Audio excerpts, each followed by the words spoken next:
Tripartisan canvas was a revelation I had last summer when I was out in the city of St. Petersburg marching about 20 miles a day, rain or shine. And I'm like, well, what's going to happen after the march is over? And when people are marching, they need something to march for. Like, they need to know about the history of St. Petersburg and public policy awareness. So this is how this platform got created. The intention for this platform is to embrace and embody the civic engagement spirit through social equity initiatives, public policy awareness, and voter education and registration. I am born and raised in South Jersey. Thank God, I'm so grateful. I'm from where the Atlantic Ocean meets the Delaware Bay, straight up Cape May. My daddy is from St. Petersburg. My grandmother was born in St. Petersburg.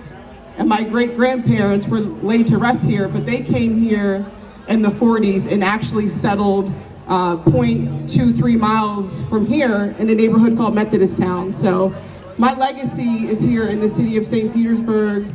I have a 7-year-old daughter who was born in the city of St. Petersburg. Her dad's from Clearwater. So that's my backbone. And just to give you, a little breakdown on why I'm so committed in doing the work I'm doing, I was very fortunate to allow myself to be in certain environments where people were actually being productive. So, people talk about in schools when you measure achievement, it's an achievement gap, but really it's opportunity. So I was around people who gave me an opportunity to buy property. They're like, oh, you want to buy property? Oh, it's as easy. All you got to do is go to the City of St. Petersburg website, go to the real estate department, go to the vacant surplus lot list, and then you go down and you scroll which one you want. You go by, do drive by, you see. Then you figure out your budget. And then the 6th step, all you got to do is write a letter of intent to the city realtor, Diane Bozick, and then there you go. Your due process will be started. So I was able to do that. I did it in 2017, thank God. I bought my little piece of property for $5,000. It's worth 35 right now because the market in this city is crazy. But even being a property owner, being in an environment where I had pro bono architectural designs made for me to buy a house or to build a house, I wasn't able to afford it. So I'm going around the city, I'm talking to people, I'm moving and shaking. They're like, why are you doing this? All you gotta do is go to the city, they got a CRA fund. I'm like, what the hell is a CRA? What you mean? They're like, it's a community redevelopment area. So after the Reagan administration, he encouraged local governments in order to gain revenue, you have to have urban revitalization. So there's a pot of money that is unlike any other CRA in the nation, evidently. Usually a CRA is sacramental based, but in St. Petersburg, you got the county throwing in money, you got the city, and you got the taxes, right? And it's defined by its boundaries. And for whatever reason, the CRA that's supposed to help people in the South Side, the boundary starts at 5th Avenue North. So, with that being said, you already know what it is. So I'm going to, trying to get money, and I'm looking at the program, and I'm like, well, the programs, they don't fit what I'm trying to do. So I went to the director straight up from the city of St. Petersburg. His name is Rick Smith. He is in charge of the agency, and I'm pitching him my program, and he's like, oh yeah, this sounds good. I'm like, I got the lot, I got the plans, like, how can we make a program for single Black women to build their homes? So, he gave me the runaround, and then I realized it later. He waited until after the city council approved his budget to then tell me that my plan wasn't feasible. And I'm like, Rick, what's up? Like, you answering my phone calls and nothing. He's like, yeah, Jalessa, I'll get back to you. So I went to his office, and I'm like, Mr. Smith, I want programs like this to be accessible for people who look like me. He's like, oh no, Jalessa, these programs are to house people like you, and we're giving the money to the contractor and the developers that are coming into the city. And it took about 10 minutes for me to process it. But once I did, I was hurt. I was crushed. It literally took everything in me. I was depressed for about 6 months. I gave up. I'm like, well, I guess I'm not gonna build my house. I was gonna sell the property. And it was really a shame, but I was discouraged by the policy. There's a thing they say, well, if you know better, you'll do better. So as the years went on, I began to educate myself. I received instruction from St. Petersburg College. I'm currently receiving instruction from the University of South Florida, majoring in political science, and I'm learning, in order to make effective change, you have to change the policy. That's the root to it all. So two things in policy to be considered is what is the capacity of the statute, one, and two, how is it being administered? And the policies here in the city of St. Petersburg are administered through programming. So if you change the programming, you can get the policy amended, and there you go. It's really not that hard.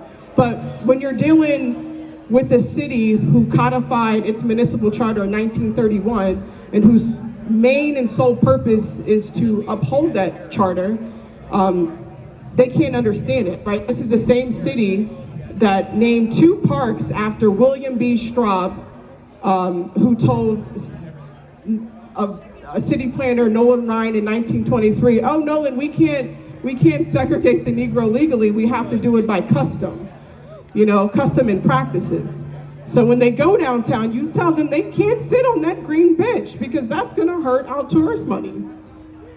That's customary law.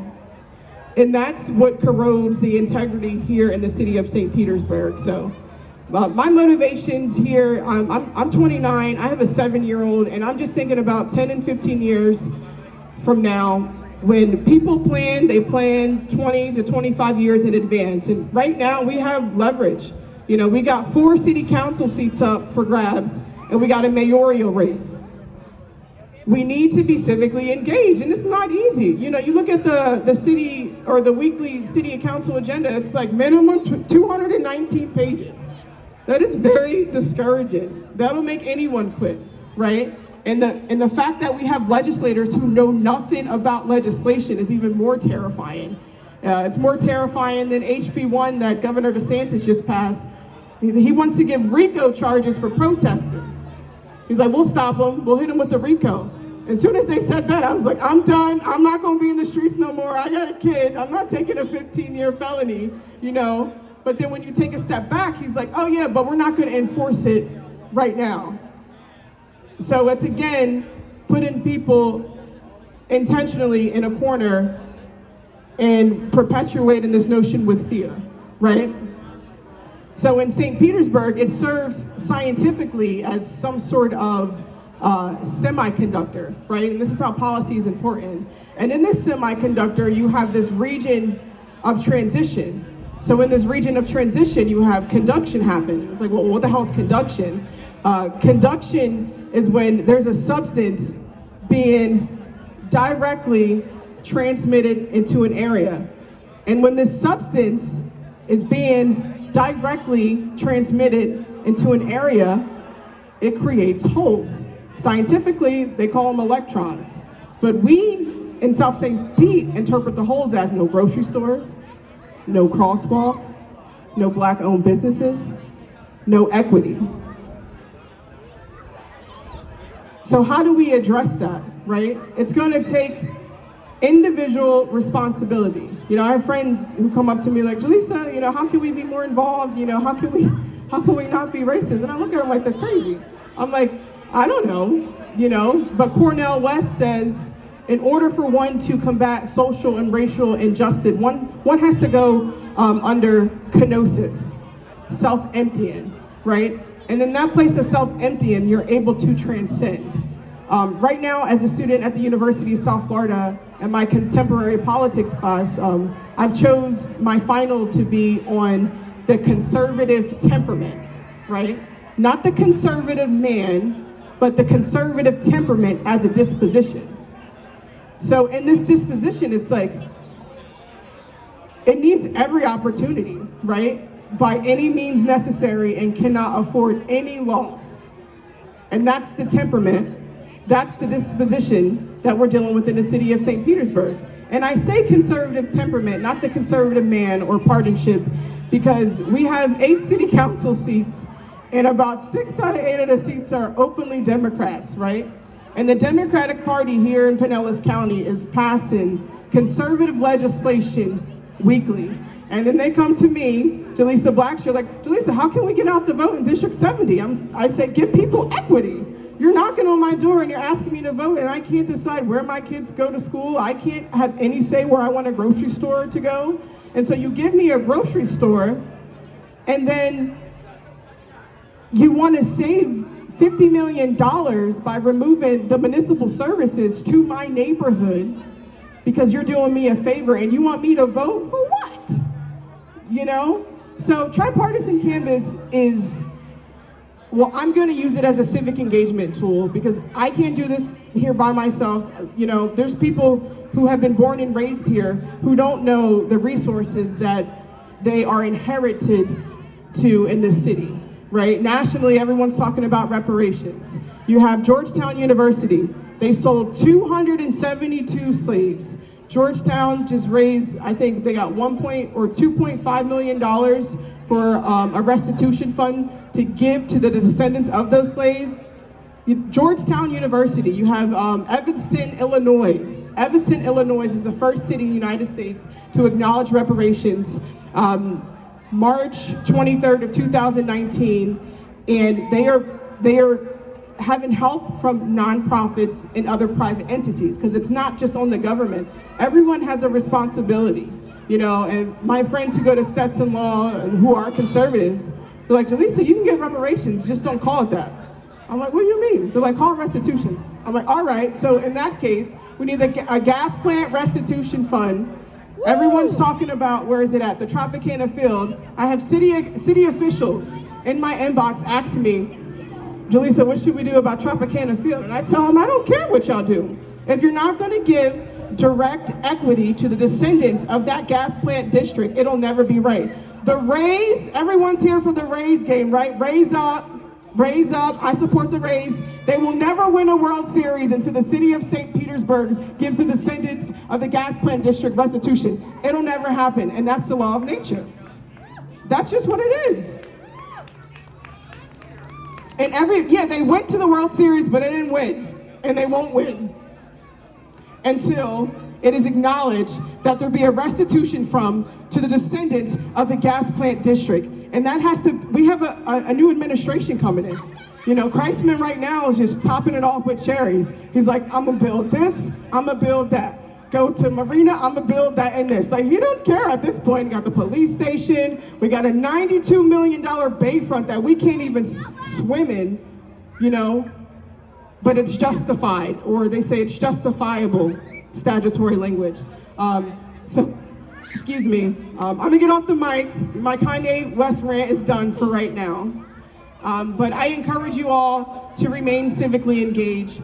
If you're raising children in this city, you know, diversity is the key. You know, there needs to be conversations about people who don't look like them, and those conversations need to be made, and those kids need to know everyone should be equal, right? Irrespective of pigmentation and socioeconomics. So I come here to you today, and before I go, I want to thank the grassroots local businesses that have supported our efforts from day one. We got Mother Kombucha, we got Black Crow.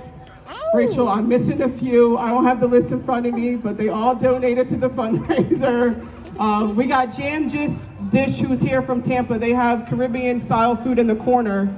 Wove, and I'm missing a few. And I also want to thank the ACLU legal observers who came out with us at a march 2 weeks ago. I really appreciate people driving down from Pasco to come here and stand in solidarity. We need to change policy straight up. And not only do we need to change policy, we need to change practices. And it's very hard. It's very hard to recondition yourself, and it takes a lot of courage to do so. So, you know, I'm in it for the long run. My ancestry is here. I have a 7-year-old. We're not going anywhere.